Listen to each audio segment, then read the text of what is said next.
Fala aí, torcedor do Verdão, mais um vídeo aqui no canal JP Palmeiras para trazer aí as últimas informações do nosso Verdão, galera. Estou trazendo aqui para vocês o troca de passes, falando aí do Verdão aí, essa grande vitória contra o Bolívar, fora de casa, grande vitória aí do Verdão, tá com 9 pontos aí no grupo G, líder, e também 100% aí na Libertadores, o único time que tá 100% na Libertadores, galera. Palmeiras aí que tem muita tradição, o time que tem mais tradição aí na Libertadores é o Verdão, galera. Fica até o final do vídeo aí, não se esqueça de deixar aquele like, beleza? Então, sobre o Palmeiras, né, que esse sim foi um jogo difícil na altitude, mas assim, o Palmeiras enfrentou o Bolívar num primeiro tempo quase perfeito, né? Tudo bem que o Bolívar teve mais a bola, mas ameaçou muito pouco o gol do Everton e o Palmeiras conseguiu nos contra-ataques, poderia ter matado o jogo com facilidade, ter feito 3, 4 gols, fez 2, parecia ter encaminhado a vitória. Aí o Flaco Lopes, que foi o melhor do jogo, com muita sobra, né? O primeiro gol, ele rouba a bola do zagueiro, limpa o goleiro e faz o gol, como a gente está vendo aí nos melhores momentos. Vocês vão ver que o Flaco participa dos 3 gols do Palmeiras e dos pés dele saem jogadas nas quais o Palmeiras ainda poderia ter ampliado o placar. Foi um primeiro tempo muito bom do Palmeiras dentro do que se previu o jogo, não, Mansur?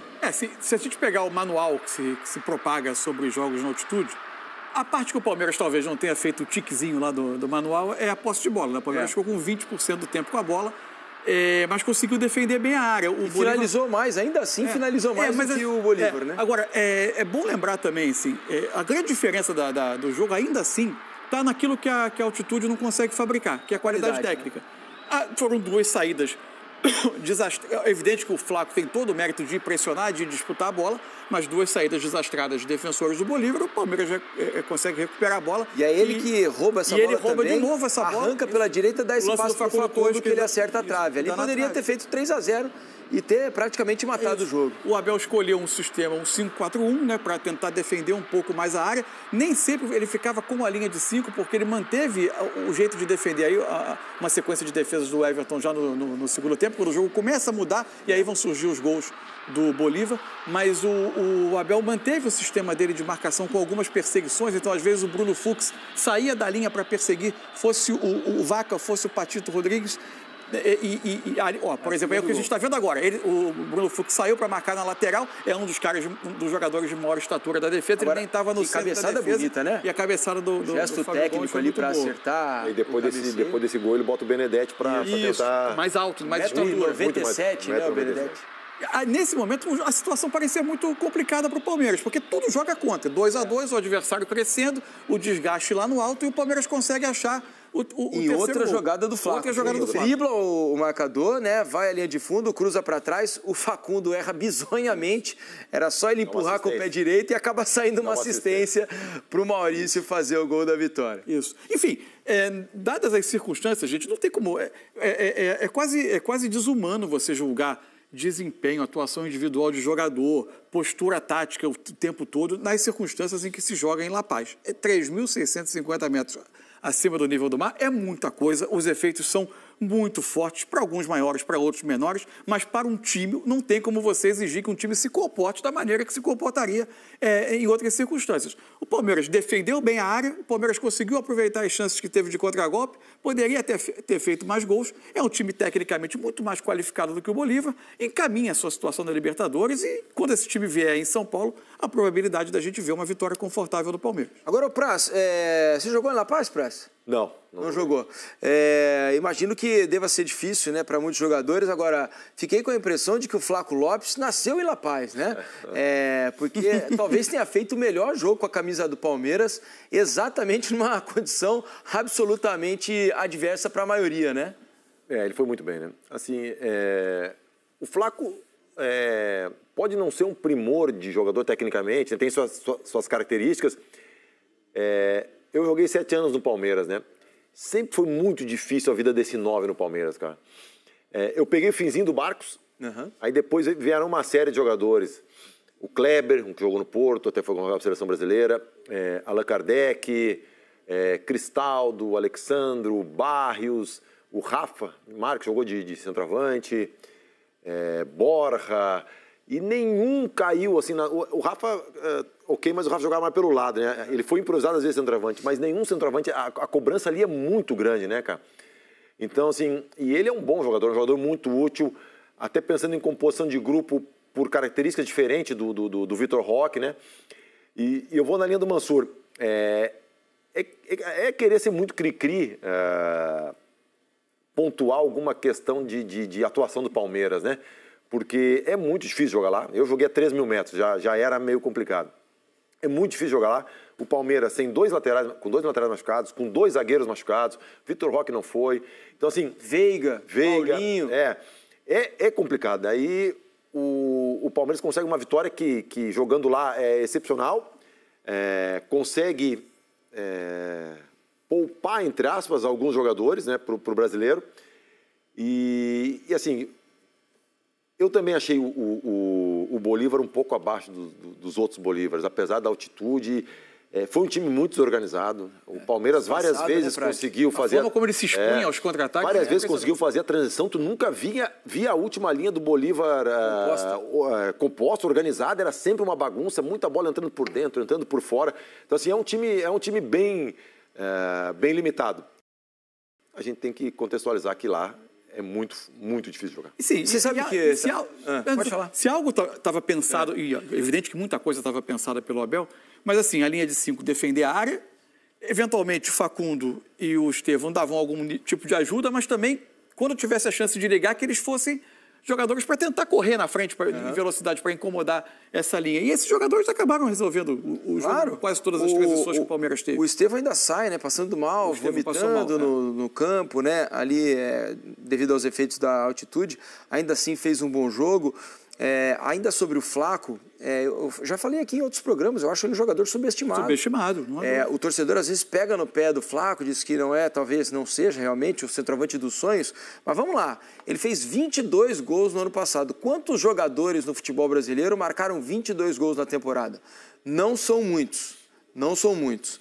Outra coisa, esse ano ele já tem 7. É o artilheiro do Palmeiras, está agora com o gol do Estevão, né? Ele tinha passado o Estevão marcou também, chegou a 7 gols. Sem ser titular. Sem ser titular em todas as partidas. Agora o Vitor Roque tem tido uma sequência de jogos. Então, assim, não dá para você subestimar um jogador que, de um ano para cá, né, se a gente pegar a temporada toda, fez 29 gols. Não é pouco. Dentro da pressão que é jogar e vestir a camisa do Palmeiras. Não? É um jogador que tem as suas especificidades, tem as suas características, você não vai cobrar dele. Na bola aérea ele é um monstro. Exatamente, ele é muito bom na bola. Jogador. Agora, hoje, grande parte da influência que ele teve no jogo foi por baixo. Foi por baixo. Ou seja, pressionando, roubando bola, conduzindo, servindo companheiros, o que não é nem a sua característica mais conhecida. E ele já tinha uma parte da adaptação feita, né? Ele já vive 2 metros quase acima do nível do mar, então facilita um pouco. Mas, ô Diniz, é interessante, né, essa cobrança em determinados jogadores, porque assim, o Flaco ele teve momentos, teve erros em que ficaram marcados, né, com ele. Ok, acontece, mas não sei se a gente enche uma mão com jogadores que fizeram a quantidade de gols que ele fez no último ano e pouco. Então, assim, é difícil, cara, pensar nisso, né? Entender o porquê de algumas vezes ele tem um... Criticado vai ser. Eu vi uma entrevista do Abel falando que os mesmos jornalistas que criticaram, que malharam durante o Paulista, vão elogiar agora, então ele não deixaria ler. Mas assim, é uma coisa meio surreal, porque o Palmeiras pontuou, ok, fez uma pontuação muito boa, que o grupo dele no Paulista fez uma pontuação alta, mas o Palmeiras, por N fatores... rodando o time, usando como pré-temporada, o Palmeiras não estava tendo desempenho bom, né? Esse resultado, não estava tendo desempenho bom. E aí o jornalista, o cronista vai fazer o quê? Vai elogiar? Não dá. Então, assim, quando o desempenho não for compatível com o que se espera, com o que já se apresentou, vai ter a crítica. E quando for bom como está sendo agora, vai ser elogiado. Então, assim, é tão antigo quanto o futebol. Assim, isso também a gente tem que entender. A gente tem que parar de achar que tudo é perseguição ou que tudo... Mas, assim, só olham o lado ruim. Eu entendo, Mansur, que é uma pressão muito grande. Eu tive do outro lado, é uma pressão muito grande. Porque a gente aqui, às vezes, não tem noção. Porque a gente fala, mas nem estão criticando tanto. Não estão criticando tanto porque, é o que a gente fala, quem apanha é que lembra, não esquece, né? Então, assim, a pressão hoje em jogadores, em atletas, não só de futebol, em qualquer modalidade, profissional, ela é muito grande. Então, às vezes, a gente que está aqui do lado, que senta na quarta-feira de noite ou só no domingo à tarde para assistir, a gente não consegue mensurar essa pressão. Mas também a gente tem que entender que quem está desse lado aqui hoje, no meu caso, quando um time não vai bem, ou quando um goleiro falha, ou quando um atacante falha, a gente tem que pontuar, senão a gente perde credibilidade também. Né? Assim, o Abel tem tempo no futebol suficiente para entender que, em geral, quando você joga bem, você é elogiado, quando você joga mal, você é criticado. Acho um pouco assim, que tem uma mistura de fatores ali. No fundo, eu acho que tem método nessa postura dele. O futebol gosta muito... o Prazo pode me desmentir se eu estiver dizendo adversários, bobagem, né, Mansur? criar um inimigo comum. O inimigo, nós contra eles. Isso aí. Em geral, a crônica esportiva, a imprensa, ela é um alvo bastante útil para esse tipo de tentativa de mobilização interna permanente. Como o Abel quer manter um trabalho longo e que consegue ser competitivo durante muito tempo, às vezes ele vai buscar elementos para uma nova mobilização. E ele costuma eleger a parte por quem ele aparentemente, pelo menos, nutre um enorme desprezo, que somos nós. Né? Ele tem um enorme desprezo pelo nosso trabalho, aparentemente, e usa isso... Se há alguma utilidade no nosso trabalho para ele, é criar esse tipo de mobilização. Eu sou muito aberto a ouvir, eu acho que a gente está muito acostumado como jornalista a criticar muitas pessoas, por vezes é parte do nosso trabalho, né? Às vezes elogiar, criticar, até julgar, que é um limite ali perigoso que a gente é obrigado a ultrapassar por vezes, deve ter muito cuidado com isso, mas eu acho que a gente deve ser obrigado também a ouvir críticas, é normal que a gente seja criticado. Só que no caso, o caso do Abel me parece que especificamente é de alguém que nutre um certo desprezo pelo nosso trabalho e que usa o nosso trabalho apenas como uma fórmula de mobilização interna, de ter um inimigo comum, de alimentar o nós contra eles. Isso já era usado pelo Filipão, lá atrás, pelo Luxemburgo. Ele não inventou esse método. Não, isso já foi muito utilizado por aqui. Deixa eu mostrar para vocês aqui entrevistas, né, de jogadores do Palmeiras, 2 que foram super importantes, 3 na verdade. Estevão, Flaco Lopes e Maurício, né, os 3 autores dos gols do Palmeiras nessa noite lá em La Paz, conversaram com os nossos repórteres e a gente mostra para vocês agora. A gente sabe que jogar aqui é muito difícil, muito complicado, mas a gente veio com uma proposta de jogo muito bem montada, muito bem observada também pela comissão e por nós jogadores. Conseguimos fazer um excelente primeiro tempo. Claro que no segundo tempo ali custou um pouquinho ali, eles tiveram essa bola parada ali que eles tiveram uma felicidade. Muito feliz também de poder entrar, de poder ajudar, de poder voltar a marcar um gol que para mim é muito importante. O problema não é o primeiro pique, né? É a recuperação que você dá, ela demora um pouco mais, mas a gente sabia disso, a gente veio 2 dias antes para ter uma preparação um pouco, né? Para poder tentar se acostumar um pouquinho mais com a movimentação da bola também, que é diferente. A gente sabe que isso é um fator determinante, mas não é desculpa, e a gente conseguiu mostrar que a gente é uma equipe muito forte e conseguiu vencer aqui dentro. Aconteceu ali que no intervalo eu já estava me sentindo meio mal, acho que é a primeira vez que eu venho aqui nessa altitude, então demorei um pouquinho para acostumar e infelizmente não consegui continuar, mas pude contar com meus companheiros e sair com a vitória. Não, foi questão mesmo da altitude mesmo, aqui é surreal. O que falar, esse elenco é maravilhoso, esse elenco merece muito o que a gente está vivendo agora, um elenco trabalhador, um elenco que não está acomodado com uma vitória ou outra, a gente sempre quer buscar o próximo jogo e agora a gente segue focado que tem mais uma parada domingo pra gente e se Deus quiser vamos fazer um bom jogo e sair com a vitória também. Estou treinando muito, estou me dedicando muito, aproveitando ao máximo as oportunidades e é isso, tento dar meu melhor todos os jogos. Esse ano, se você olhar, acho que todos os jogos que eu joguei fez da melhor maneira, mas é isso, eu estou aqui para somar, para quando o treinador me precisar e é isso, estou muito feliz. Felizmente o ano passado fui artilheiro, esse ano vou tentar ajudar de novo o time se Deus quiser, com muitos gols e é isso, vamos trabalhar e continuar nessa cena da vitória. Muitos jogadores aqui e todo mundo quer jogar, então acho que cada vez que a gente tem a possibilidade da vida e não quer sair, então acho que isso é a motivação de hoje e graças a Deus conseguimos ganhar e levar 3 pontos de ouro para São Paulo. Tá aí, Flaco Lopes, a estrela da noite. Parabéns ao Estevão, né? Esse menino prodígio, um grande talento produzido pelo nosso futebol, vai brilhar na Europa a partir do meio do ano, né? Tá vivendo seus últimos jogos de Palmeiras, o torcedor aos poucos vai se vendo obrigado a se despedir, né? A gente vive no futebol brasileiro essa contagem regressiva com muita frequência. E veja que ele está indo, hoje está completando 18 anos, né? Agora vai poder tirar carteira de motorista, andar de carrão e tal. Ele vai embora. Por enquanto ele tem 68 jogos apenas com a camisa do Palmeiras, apesar de ser bastante para um menino que está completando 18 anos. Belíssimos gols como esses que a gente está vendo aí na tela agora de vocês. São 68 jogos, 22 gols e 11 assistências. Ele tem 33 participações em gols em 68 jogos, ou seja, ele participa de um gol a cada 2 jogos. Não é pouca coisa para um menino tão jovem, né? Estava tentando me lembrar onde eu estava quando eu fiz 18 anos, e o mais assustador é que eu não consigo mais me lembrar, de tanto tempo que faz. Mas você está jovem ainda, a gente vai ver ao longo do programa a sua jovialidade aqui. Agora, Praz é um menino absolutamente diferente, né? E quando a gente fala 68 jogos, a gente conta, se ele entrou 5 minutos, conta como jogo, né? Exatamente. Então, se for fazer por minuto, se for fazer por minutos, são números impressionantes. E mais do que os números, a qualidade dele, né? É um menino de muita qualidade, pena que hoje eles saem cada vez mais cedo daqui, né? Os acima da média, com 16 anos assim no primeiro contrato profissional e às vezes 6 meses depois já estão vendidos e a gente entrega a mercadoria depois, né? Mas é um jogador diferente, vai deixar saudades aqui.